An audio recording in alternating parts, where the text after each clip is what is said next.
Okay, welcome back. Part 3. Hopefully this will be the end. So, okay. The brain-heart connection. This blew my mind. Dr. Straight told me yesterday we were going to do this. He didn't explain it to me, but he said we were going to do it. He put a stethoscope on my heart, and then he had headphones on, and he listened to it, and also that was hooked up to an iPad, and it basically was charting my heart. I actually never saw the chart, but it was recording my heartbeat and charting it, on like a sound graph where you see different levels of sound. That's what he said it was. I didn't see it, but it didn't matter. So he got it all hooked up and then was listening, and then he'd have me like take a deep breath, hold your breath.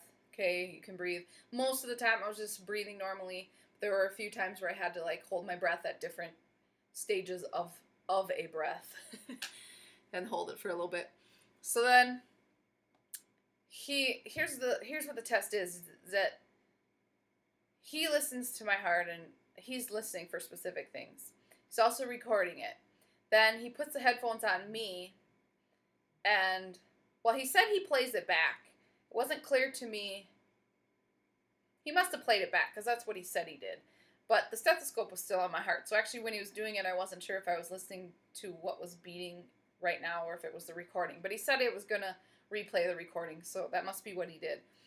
So he replays the recording in my ears.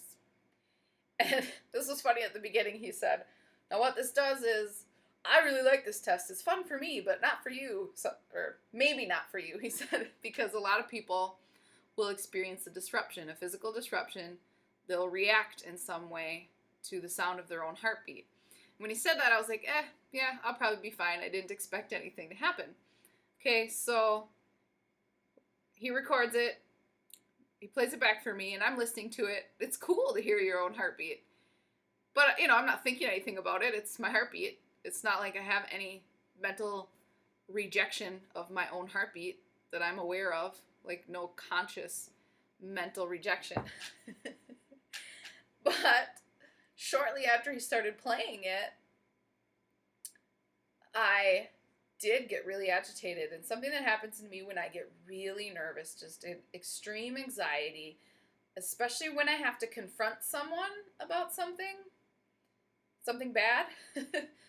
Or it doesn't have to be bad, but if I have to confront someone about something, if it's either just a hard topic, a really intimate topic, or like I know it's gonna be a difficult discussion, like more like a fight.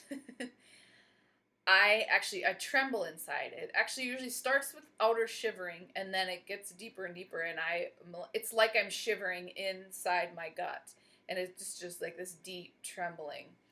And then I will be really cold, and I'll yawn a lot. So after a little bit of listening to my heartbeat, that started happening to me. And at first, I wasn't really thinking about it, that he had said that this might agitate me. And so I started trembling in my stomach, and I was like, well, that's weird. And I thought it was just gonna come and pass, just have this one little tremble. And it just kept getting deeper and stronger, and then I was like, oh, he said that I might get agitated by this. So it happened for 5 to 10 minutes, and I actually didn't think to tell him until it was almost done. And so I said that was happening, and he's like, really? But that was just mind-boggling, that the sound of my own heartbeat would agitate me. And he said that, that's an obvious indicator, one that I can see, that my brain and my heart are not working together. And while I was listening to my own heartbeat, he was doing his bioresonance scanning, checking for disruptions in my system. And then he found a bunch of stuff, and then got his little remedies, and got he pulled everything out of the room that he has available that was going to help. But he explained, this concoction is not complete. And I can't remember everything that he said to me, so I'm just gonna have to summarize. He took he took a homeopathic base, which is, I don't know what's all in it, but it's a lot of alcohol. It's not like a beer, but homeopathic remedies usually have an alcohol base. And so he took the base, and I don't know if he put something else in it, but then how did he put it?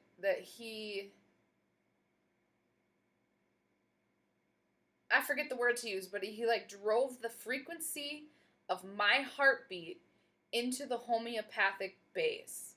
So that then basically what you have is a vial of liquid that holds the same like sound waves.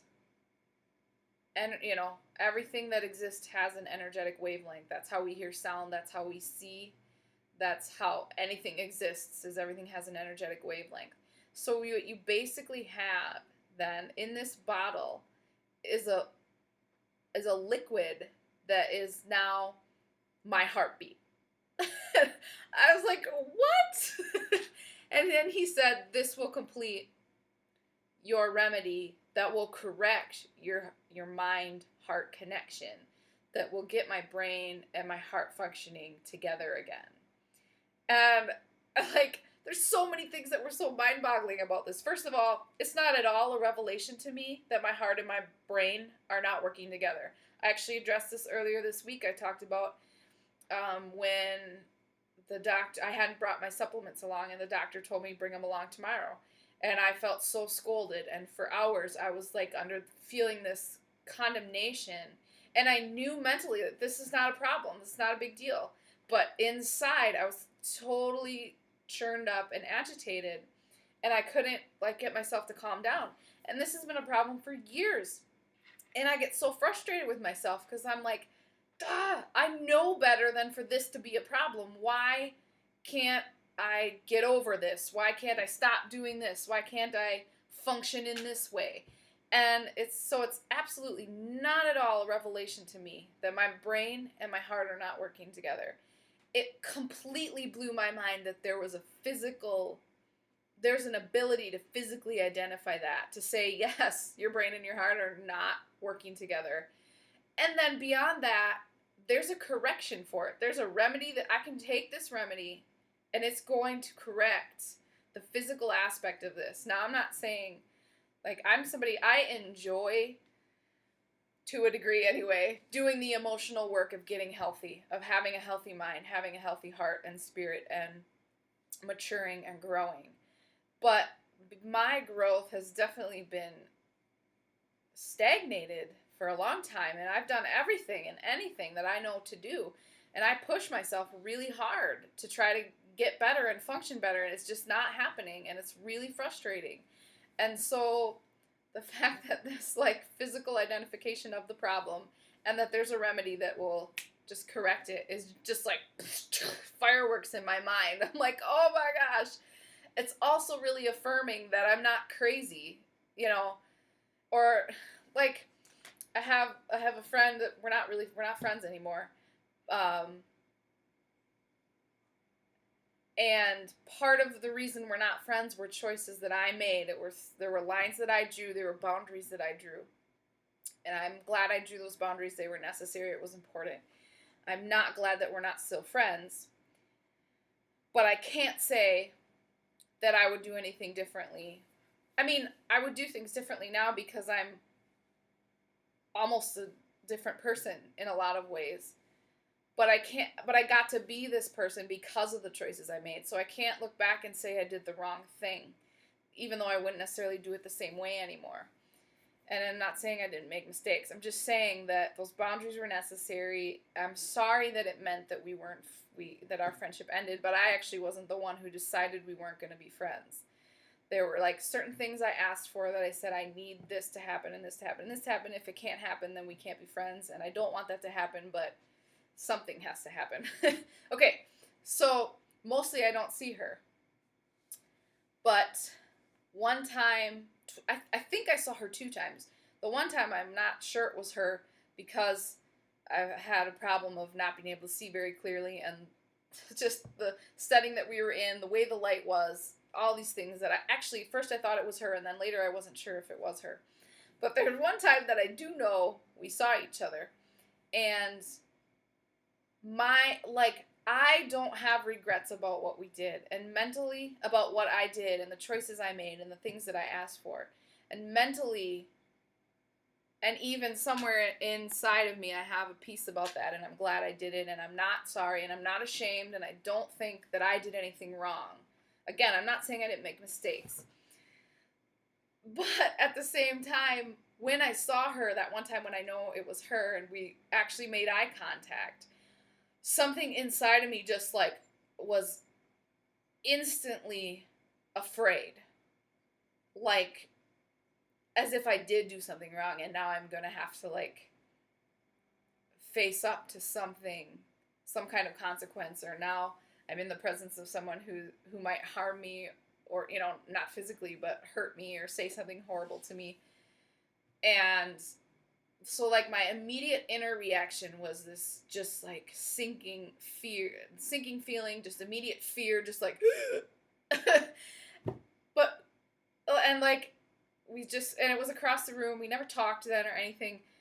Our eyes met, and I looked down. Actually, I was looking down anyway, and I think I looked down a little bit faster than I would have looked down anyway. And I do this, I pick apart tiny little incidences and analyze every little bit about them. But anyway, so I looked down just to break the eye contact because of that huge fear that just rose up in me. But, and that in that instant is when that fear was there. But mentally I was like, I have nothing to be afraid of. I have nothing to be ashamed of. And if I ever did run into her in an instant where we had to talk, or we did talk, I mean, I shouldn't say had to talk as if I don't want to talk to her. I would love to talk to her if it was a mature, grown-up discussion. But I knew mentally that I didn't need to respond that way inside, and I didn't know why, and I was really frustrated with myself that is how I reacted, and that I looked away as if I should be afraid of her, or as if I should be ashamed of anything, because I don't think I should be. And I feel like that sent the wrong message to her, possibly, and also it just wasn't what I wanted from my own behavior. But and it was so frustrating that I know that what I did was okay, and all this stuff. Anyway, I was just frustrated with myself. But then the doctor was telling me about studies they've done that have led to this mind-heart test that they do.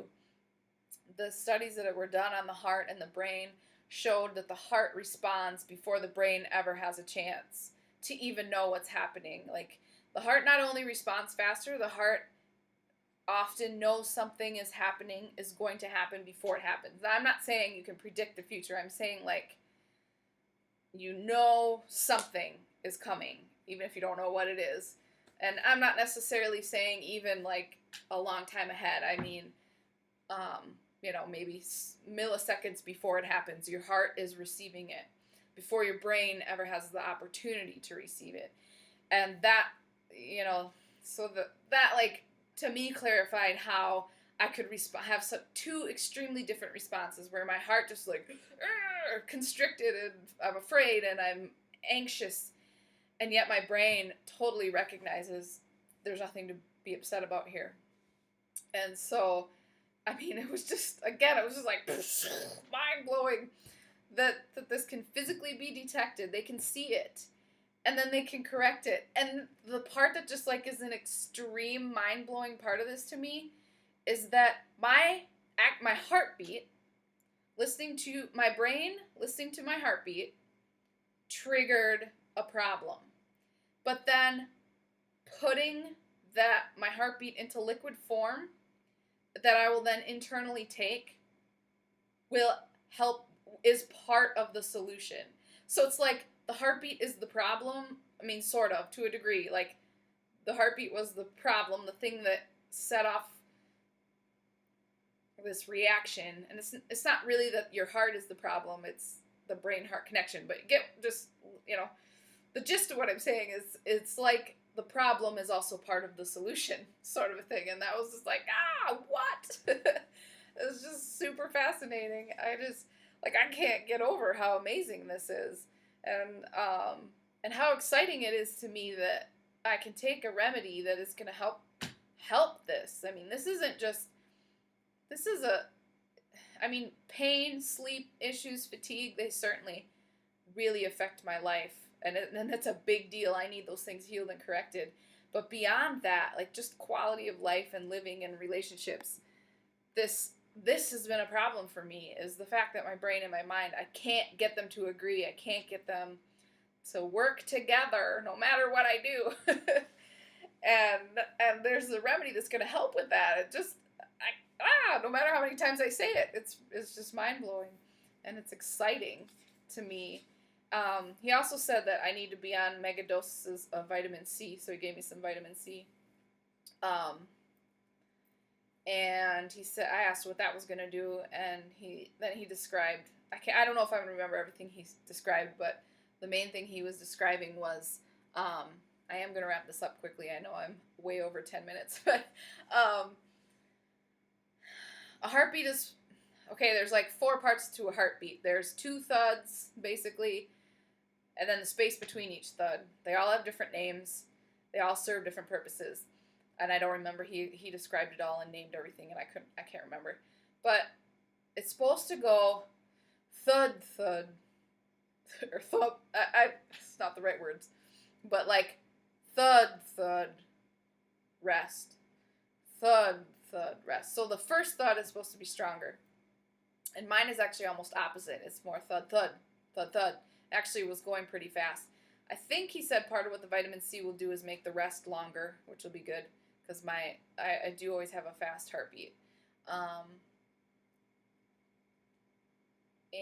But the vitamin C will, whatever it does to nourish the body, and one of the things I know he did say is it'll help nourish the adrenal glands, or maybe not nourish, but the adrenal glands use the most vitamin C in your body, so it's going to help with adrenal stuff, but also it's going to help the heart.